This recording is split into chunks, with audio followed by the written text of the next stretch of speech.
niko na Nyoka Msela hapa ndani ya mjengo Kimaru Home Furniture. Kwa hiyo jamani, kama mnavyoona kuna masofa, kuna makabati, kuna manini mananiaje hapo hivi yenyewe mavitu kama yote. Hebu Nyoka Msela Republican bwana kwa nyama product niko ndani ya Kimaru Furniture. Yote leo nakosaje makochi, makale, mavitanda, mabedi ya kushanto. Njoo onyesha yangu, njoo onyesha. Onyesha mazaganisheni kama mabisho makabati yashua.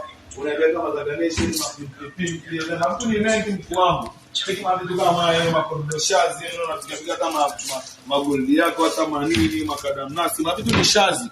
Angalia makochi hapo labda ukiwa umetuliaga zako bado kwenye mabedi sasa. Mabedi sasa tunaofezea yenyewe. Maana mabedi ni ya kushanto yenyewe kila aina yenyewe. Hata kujiachia hata kwa hata neno kamstela duniani wanaona mbaya chali yangu.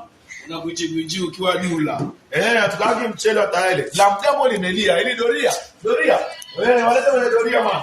Angalia makabati kama nguo nini unapanga nguo zako ji. Au pete ya ndo. Unapendezanga. Unasemaje Nyoka Msela duniani? Wewe nani wewe unataka kubishana na Nyoka Msela? Tuko ndani ya Kimaru Furniture. Unakosaje sasa makadamnasi kama haya kushantu? Waambie kwamba Yesu naye Bwana lakini usimwite Beni. Bwana Yesu